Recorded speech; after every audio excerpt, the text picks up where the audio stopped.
लेकिन इलेक्शन भी आया है सीज़न, थोड़ी बर्फ़बारी भी हो गई, अल्लाह अल्लाह करके बारिश भी आ गई। 2 महीने का जो जो ड्राई स्पेल था वो ख़त्म हुआ। टाटा कॉर्नर इंस्टीट्यूट की रिपोर्ट आई है जिसमें उन्होंने ये कहा है कि इंडिया में पेंडेमिक के बाद जो है वो मेल न्यूट्रिशन होगी, यानी कि जो न्यूट्रिशन वैल्यू है वो कम होगी, या आयरन की जो कमी है वो बच्चों में आ रही है। आज खुशकिस्मती से एक इदारा बनाया है FAO ने, PDAC के नाम से, पाकिस्तान डिजिटल एग्रीकल्चर कंसोर्शियम। उसमें हमारे हम ख्याल दोस्त शामिल हुए हैं, हम भी वहाँ पे हैं, और इस प्लेटफॉर्म के थ्रू हम चाह रहे हैं कि मुल्क के अंदर डिजिटल एग्रीकल्चर को फ़रोग़ मिले। ज़राअत आपकी वोट के ऊपर है। क्यों? क्योंकि अब तक अगर मैं देखूं, पिछली 3 हुकूमतें अगर निकालूं तो उनके प्लस भी हैं, माइनस भी हैं, प्रोज भी हैं, कॉन्स भी हैं।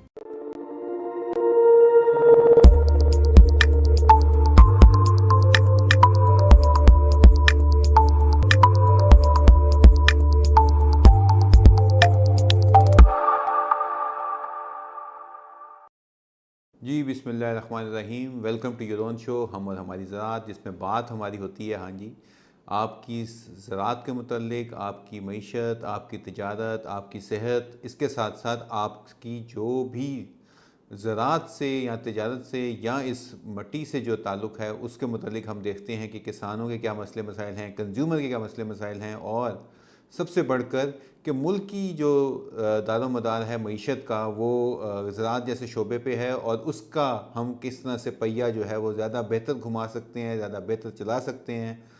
इसके मुतल्लिक आपकी तजावीज़, आपके सवाल, आपकी राय, और इसके साथ साथ आपकी जो तनकीद है वो भी ये प्लेटफॉर्म जो हमारा हम और हमारी ज़राअत का है, इसमें हम आपकी इसके ऊपर आवाज़ भी उठाते हैं और आपकी आवाज़ मुतल्लिका हलकों तक पहुँचाते भी हैं। तो बात आज की जो शुरू की है वो करते हैं आगे। मौसम इलेक्शन का है, मौसम बहुत सारी बेहतर भी हो गया है, उस पर भी बात करते हैं। लेकिन उससे पहले ज़रूरी ये है कि हम अगर हमारे संग आप चलना चाहते हैं तो हमारे इस प्रोग्राम में शामिल होने के लिए हमारा चैनल ज़रूर सब्सक्राइब कीजिए। क्यों? क्योंकि आपकी जो आवाज़ है वो हमारी आवाज़ बन के हमारे लिए एक गाइडेंस भी होती है इसके अंदर। तो आपकी इन्वॉल्वमेंट बहुत ज़रूरी है, एंगेजमेंट बहुत ज़रूरी है। तो प्रोग्राम का जी आगाज़ करते हैं। सबसे पहले क्या बात करें, 2-3 एजेंडा पॉइंट्स हैं जो कि आज मैंने कहा इस पर बात करूंगा। लेकिन इलेक्शन भी आया है सीज़न, थोड़ी बर्फ़बारी भी हो गई, अल्लाह अल्लाह करके बारिश भी आ गई। 2 महीने का जो ड्राई स्पेल था वो ख़त्म हुआ। कुछ रबी की फसलें जो उनसी हैं वो उम्मीद है कि अब बेहतर होंगी, चीज़ें जो उनसी वो आगे चलेंगी। इन सब पे बात करते हैं। लेकिन सबसे पहले बात जो मैं हमेशा करता हूँ कि एक हल्की सी छलांग और यूरिया की लगी है, और 2 खबरें इसमें हैं। एक तो यूरिया इंटरनेशनल मार्केट में फिर मिडल ईस्ट से जा रहा है, और जहाँ जा रहा है वहाँ पे वो अब तकरीबन 400 $450 के ऊपर जाते हुए नज़र आ रहा है। और हुकूमत जो हमें सब्सिडी दे के और चीज़ें लेके चल रही थी उससे भी कंट्रोल नहीं हुआ। तो सवाल तो ये बनता है कि अभी तक जो इम्पोर्टेड यूरिया था वो कहाँ गया, क्यों नहीं पहुँचा फार्मर को? क्या वो अब जब फसल कटाई तक पहुंचेगी तब पहुंचेगा? क्या हम 6,000 की ही लेंगे? ये सवाल जो उनसे हैं, ये मकसद यही है, हर दफ़ा ये करता हूँ कि ये फ्यूचरिस्टिक होके कि हम सब्सिडी अगर दे रहे हैं तो सब्सिडी क्यों नहीं मिल रही? बड़ी बड़ी जो कंपनियां हैं जो कि फर्टिलाइज़र में हैं वो अरबों रुपए में उनका मुनाफा भी बढ़ रहा है, लेकिन किसान की जो ज़रूरियात हैं वो पूरी नहीं हो रही, और इसके जो माहौल पे असरात हैं वो भी नहीं पूरे हो रहे। उसको देखा जाए। लेकिन ये एक किस्म का आप ये देखें कि एक बड़ा ही इम्पॉर्टेंट पॉइंट है। दुनिया भर में जो फर्टिलाइज़र और पेस्टिसाइड और इनपुट की गेम है, वो एक उसको माफिया जो उनसे हैं वो देख रहे होते हैं। एक मिसाल मैं आपको देता हूँ अभी आज की, कि हमारे यहाँ तो चलिए बिजली महंगी हो जाती है, हमारे यहाँ जो है वो इनपुट्स महंगे हो रहे हैं। लेकिन एक यूरोपीय यूनियन ने कहा था जी कि वो अगले चंद सालों में 2030 से 40 के दरमियान वो अपनी 50% कमी कर देंगे अपने पेस्टिसाइड के इस्तेमाल में। तो आज ये बड़ा ही एक एम्बिशियस था और बड़ी लोगों ने ये किया, लेकिन आखिर में क्या हुआ? यूरोपीय यूनियन के प्रेसिडेंट ने अपना सर निगू कर लिया। ये जो इसे ये SUR रेगुलेशन कहते हैं, सर रेगुलेशन, उन्होंने इसको वापस ले लिया और 50% उन्होंने कहा जी कि ठीक है, फार्मिंग लॉबी जीत गई, हम अपना पीछे हटते हैं और पेस्टिसाइड में कमी जो उनसी है वो 50% नहीं होगी। अब आप अंदाज़ा लगा सकते हैं कि यूरोपियन ममालिक के अंदर अगर ये काम हो रहा है तो कितना बड़ा ये रैकेट है, कितना बड़ा ये है। तो हमारे जैसे मुल्क में जिसमें कि कहीं पे कोई वजूद नहीं है, कुछ चीज़ें नहीं हैं, वो डेटा हमें देखने के दबा के हम पेस्टिसाइड इस्तेमाल करते हैं, तो इसका क्या हल होगा, क्या निकलेगा, ये एक बहुत बड़ा सवाल है। इसकी कोई कंट्रोल नहीं है, कोई मैकेनिज़्म नहीं है। तो ये आपको इस पॉइंटर के तौर पे मैं बता रहा हूँ कि ये कितना बड़ा इसके ऊपर हम अपने ऊपर जुल्म कर रहे हैं। जो हम ये पॉइजनस जिसे कहते हैं, जहर जिसे आप ख़ुद कहते हैं, उनको ना हम बेधड़क होके इस्तेमाल करते हैं और पैसे भी लगा रहे हैं, इसके अलावा अपनी सेहत के दुश्मन भी हैं। और अभी एक इंटरनेशनल है कॉर्नल, इंडिया में इंडिया के साथ उन्होंने एक बनाया हुआ Cornell research institute, Tata Cornell institute की रिपोर्ट आई है जिसमें उन्होंने ये कहा है कि इंडिया में पेंडेमिक के बाद जो है वो मेल न्यूट्रिशन हो गई, यानी कि जो न्यूट्रिशन वैल्यू है वो कम हो गई है, आयरन की जो कमी है वो बच्चों में आ रही है। तो अब आप अंदाज़ा करें कि हम अपने हाथ से अपने लिए जहर का प्याला पी रहे हैं और कोई हमें पूछने वाला नहीं है। तो ये एक मेरे ख्याल से इसका ना तो कोई डिजिटल हमारे पास कोई हल है जो हम सोच रहे हैं, ना कोई डेटा है। ये एक सीरियस बात है जिस पे मैं लेना चाह रहा था कि पॉइंट कि बात यहाँ से शुरू करूँगा। क्योंकि ज़रूरत है इस अमल की। हम कब तक ये पेस्टिसाइड की और गलत इनपुट्स की और बगैर सॉइल टेस्ट के और ये चीज़ें इस्तेमाल करते रहेंगे और फार्मर पिसता रहेगा, ये इसका कोई जवाब मेरे पास नहीं है अभी। जवाब कैसे निकल सकता है, उसका हल है, उसका तरीका है। उसका तरीका ये है जी कि आपने क्या अपनी जो ज़मीन के मुताबिक आपकी जो फसलें हैं, आपने क्या कभी उसको देखा है कि हमने इसमें से कम जो है वो आर्टिफिशियल या मसनूई जो केमिकल्स हैं, जो ज़राए हैं, उसको इस्तेमाल करके उसको लेके चलना है। ये आपको देखना पड़ेगा। इस सिलसिले में टेक्नोलॉजी हमेशा हेल्प आउट करती है।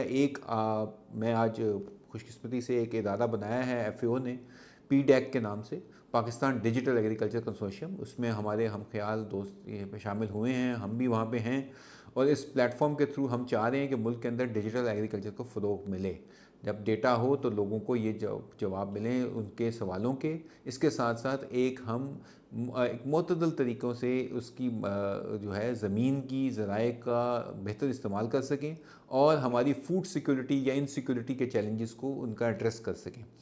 तो इसका जवाब कैसे लिया जा सकता है? तो मेरे ज़हन में ये आया कि अभी क्योंकि इलेक्शन का सीज़न है, तो इलेक्शन पे खैर बात करते हैं, लेकिन पहले ज़रा ये बारिशों की वजह से जो चीज़ें आई हैं, तो बारिशों में बेहतरीन मौका आ गया है तमाम किसानों का कि अगर उनका यूरिया रहता है, ख़ुसूसन बारानी इलाकों में या नहरी इलाकों में भी, क्योंकि अब नहरें बंद थी, तो अब आपके पास ये गुंजाइश निकल आई है कि अब आप उसमें पेस्टिसाइड का इस्तेमाल कर सकते हैं और कम मिकदार में कीजिएगा या उस मिकदार में कीजिएगा जितनी जिसकी ज़रूरत हो। उसके लिए आप हमारे प्लेटफॉर्म से रब्ता भी कर सकते हैं। इसके साथ साथ आपको हमारे एग्रीकल्चर एडवाइज़र इस बारे में मुकम्मल आगाही भी फराहम कर रहे हैं। लेकिन यूरिया, पेस्टिसाइड, इसके अलावा वीडीसाइड, जो भी आपको चीज़ करनी है वो कर लें। क्योंकि अभी ये स्पेल अच्छा हो गया है। अब आपको नज़र आएगा कि अब आने वाले दिनों में कुछ आपको गंदम के ख़ास तौर पे काश्तकार जो हैं उनको जो रस्ट की बीमारी है वो अटैक नज़र आएगा।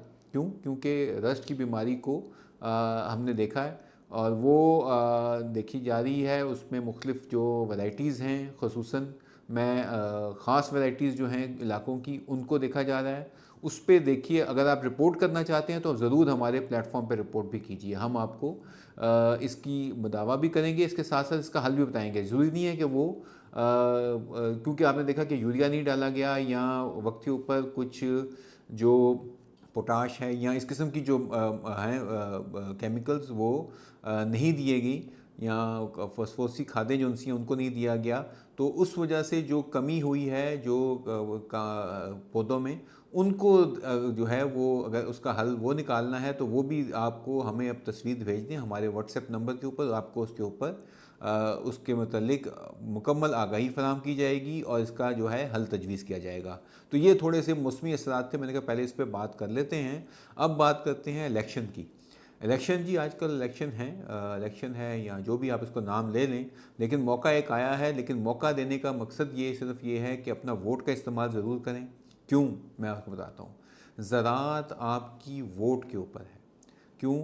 क्योंकि अब तक अगर मैं देखूं, पिछली 3 हुकूमतें अगर निकालूं तो उनके प्लस भी हैं, माइनस भी हैं, प्रोज भी हैं, कॉन्स भी हैं। फॉर एग्ज़ाम्पल, मैं नाम अभी किसी का नहीं लूँगा, आप ये देखें कि मुल्क के ज़रूरी कर्ज़े, जो सस्ते कर्ज़े किसने फराहम किए। किस के दौर के अंदर यूरिया की जो कीमतें थीं वो कम थीं और उसके मुकाबले में आपको फसल की कीमतें भी क्या मुतवाज़न थी या फसल की कीमतें कम मिली। गन्ने की फॉर एग्ज़ाम्पल, अगर किसी की दौर हुकूमत में गन्ने की आपको पेमेंट नहीं हुई और ज़लील रुस्वा किया गया तो आप बिल्कुल उसको वोट ना दें।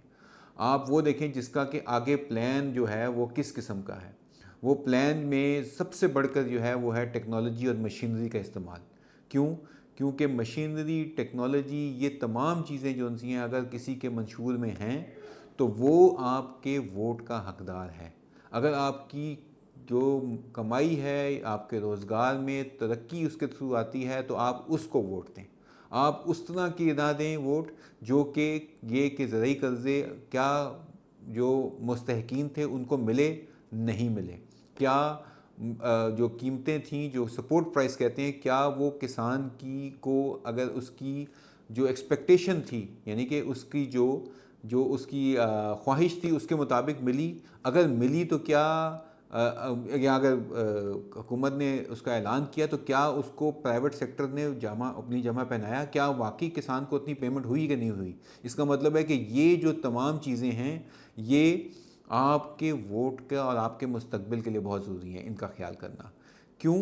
क्योंकि आपकी वोट की ताकत जो सी है वो आपको आपके और आपकी आने वाली नस्लों के बेहतर मुस्तकबिल के मुतल्लिक ज़्यादा बेहतर एक मौका देती हैं, जिसमें कि आपको अपनी ना सिर्फ मौजूदा हालात में बल्कि अगले 5 साल के लिए भी आपकी जो ज़राअत की जो डायरेक्शन जिसे कहते हैं, जो सिमत है, वो मुतय्यन करने में मदद मिलेगी। मंशूर सबके हैं, हमारे सामने भी हैं, लेकिन क्या वाकई आपको आपके हकीकी नुमाइंदे, मैं इस टाइम ज़रूरी इलाकों के किसानों और मेहनत कशों से मुखातिब हूँ, इसमें आपकी जो वोट है, वोट की ताकत से वो ज़रूर आपको ये मौका मिलता है कि क्या हम इस चीज़ को आगे लेके जा सकते हैं इस तरीके से, क्योंकि हम 75 साल से नहीं कर पाए। लेकिन अगर नहीं लेके जा सकते तो हमें फिर इस चीज़ को बदलना होगा। इसके साथ ही आपसे यही दरख्वास्त है कि अपने वोट का हक ज़रूर इस्तेमाल करें, क्योंकि आपका वोट आपकी ताकत है। आपका वोट आपकी ज़राअत के लिए वो एक ऑक्सीजन है। इसको सोच के अपना हक़ राय रही ज़रूर इस्तेमाल करें।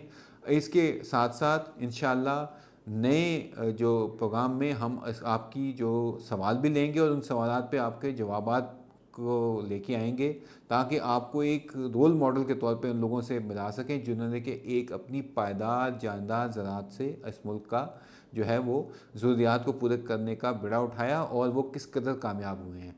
तो इसके साथ ही आपसे इजाज़त चाहेंगे इस प्रोग्राम में, लेकिन फिर वही बात दरख्वास्त है कि अपने वोट का इस्तेमाल ज़रूर कीजिए। क्यों? कि वोट ही हमारे मुस्तकबिल का एक ज़रिया है जिसमें कि हम एक बेहतर, पायदार और रोशन मुस्तकबिल की तरफ बढ़ रहे हैं। बहुत शुक्रिया। अस्सलाम वालेकुम।